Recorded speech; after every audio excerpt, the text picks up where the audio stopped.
नमस्कार मित्रांनो, इयत्ता 12वी राज्यशास्त्र या विषयामधील प्रकरण 3 मानवतावादी प्रश्न या प्रकरणाच्या प्रश्न 3 सहसंबंध स्पष्ट करा ह्या प्रश्नाची माहिती अभ्यासणार आहोत। मित्रांनो, यापूर्वी आपण प्रश्न पहिला आणि दुसरा अभ्यासलेला होता। आज आपल्याला प्रश्न 3 अभ्यासायचा आहे। यामध्ये आपल्याला दोन संकल्पना दिलेल्या आहेत आणि या दोन संकल्पनांमध्ये असणारा संबंध काय आहे तो संबंध स्पष्ट करायचा आहे। पहा, पहिली संकल्पना दिली होती महिला सक्षमीकरण आणि दुसरी संकल्पना आहे शाश्वत विकास। या दोन संकल्पनांमध्ये असणारा संबंध किंवा दोघांचा सहसंबंध आपल्याला या ठिकाणी स्पष्ट करायचा आहे। असे प्रश्न दिले असेल तर कशा पद्धतीने आपण हा सहसंबंध स्पष्ट करणार आहोत ते पाहूयात। सुरुवातीला पहिली जी संकल्पना दिली त्या संकल्पनेची माहिती सांगूयात। पहिली संकल्पना आहे महिला सक्षमीकरण। तर महिला सक्षमीकरण म्हणजे महिलांचा आत्मविश्वास जागृत करून त्यांच्या मूलभूत गरजा पूर्ण करण्याची जी क्षमता निर्माण केली जाते त्याला महिला सक्षमीकरण असं म्हटले जाते। महिला सक्षमीकरणाच्या माध्यमातून त्यांना शिक्षणाची व रोजगाराची समान संधी देखील उपलब्ध करून दिली जात असते। हे सगळं महिला सक्षमीकरणाच्या अंतर्गत येतं। ही झाली महिला सक्षमीकरणाची गोष्ट। आता दुसरा घटक आहे शाश्वत विकास। शाश्वत विकास म्हणजे काय?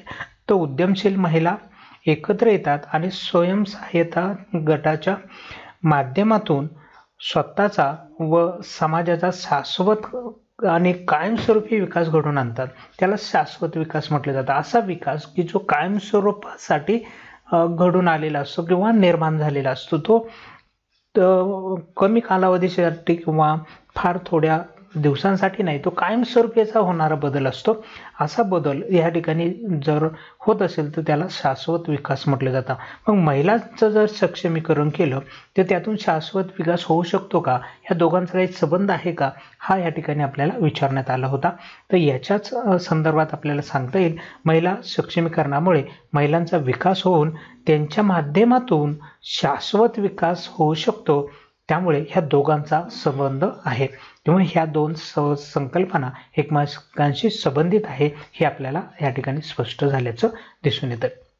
म्हणजे मित्रांनो, महिलांना एकत्र येऊन त्यांनी स्वयंसहाय्यता गट स्थापन करायचे, त्याच्यातून स्वतःचा विकास करायचा कायम स्वरूपासाठी। तो आता एकत्र आले, गट स्थापन केला, कुठला तरी उद्योग सुरू केला, तो उद्योग काही एका दिवसासाठी चालू केलेला नसतो, तो कायमस्वरूपी अनेक दिवसांसाठी चालू होतो आणि त्याच्यातून जी अर्निंग त्यांना होते, जे उत्पन्न ज्यांना मिळतं ते कायमस्वरूपी मिळतं आणि त्याच्यातून विकास घडू शकतो।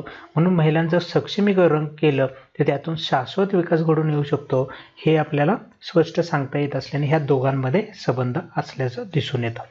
यानंतर दुसरी संकल्पना आपल्याला ह्या ठिकाणी दिलेली आहे ती म्हणजे गरिबी आणि दुसरी आहे विकास। आता ह्या दोन संकल्पनांमधला सहसंबंध आपल्याला विचारात घ्यायचा आहे। त्यासाठी पहिले आपण गरिबीची संकल्पना समजून घेऊया। गरिबी म्हणजे काय? मिळकतीचा आणि उत्पादन साधनांचा अभाव असतो, त्यातून मागासलेपणा जो उद्भवतो त्याला गरिबी म्हटलं जातं। जो मागासलेपणा येतो उत्पन्नाचे साधनं नसल्यामुळे किंवा स्वतःजवळ त्याच्या संदर्भामध्ये मिळकत कमी असल्यामुळे जो मागासलेपणा निर्माण होतो त्याला गरिबी असं म्हटले जाते। मग ही गरिबी आणि दुसऱ्या बाजूला विकास। विकास म्हणजे काय? उद्दिष्टाद्वारे अशा दुर्लक्षित लोकांना रोजगार व स्वयंरोजगाराच्या संधी उपलब्ध करून देणे हा दारिद्र्य निर्मूलनाचा जो हेतू आहे। त्याच्याद्वारे दारिद्र्याचं निर्मूलन होऊन देशाचा किंवा त्या घटकांचा विकास करण्याचा मार्ग खुला होऊ शकतो। त्यामुळे विकास हा दारिद्र्याच्या अगदी उलट आहे। म्हणजे गरिबी तुमची कमी झाली तर तुमचा विकास होऊ शकतो। गरिबी कमी करण्यासाठी तुम्हाला जे काही रोजगार आणि स्वयंरोजगाराच्या संधी आहेत त्या करून देणं महत्त्वाचं आहे आणि हे गरिबी कमी करण्यासाठी दारिद्र्य निर्मूलनासारखे कार्यक्रम आहेत। दारिद्र्य निर्मूलनाच्या कार्यक्रमांद्वारे त्यांना रोजगार आणि स्वयंरोजगार मिळवून दिला जातो आणि त्याच्यातून त्यांची गरिबी कमी होते आणि दुसऱ्या बाजूला विकास होतो। म्हणून गरिबी कमी करून विकास करता येतो।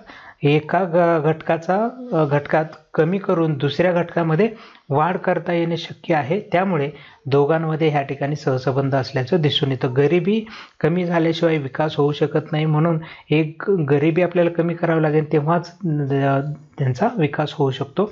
त्यामुळे ह्या दोन्ही संकल्पनांचा सहसंबंध असल्याचं आपल्याला दिसून येते। ठीक आहे मित्रांनो, अशा पद्धतीने दोन प्रश्न आपल्याला ह्या प्रकरणामध्ये देण्यात आले होते। या दोनही प्रश्नांची आपण माहिती अभ्यासलेली आहे। असे कुठल्याही दोन संकल्पना देऊ द्या, त्या दोन संकल्पनांचा एकमेकांशी कसा संबंध आहे तो आपण विचारात घेऊन हे प्रश्न तुम्ही ह्या ठिकाणी सोडू शकता। ठीक आहे मित्रांनो, अशा पद्धतीने ह्या प्रश्नांचे उत्तर लिहायचे।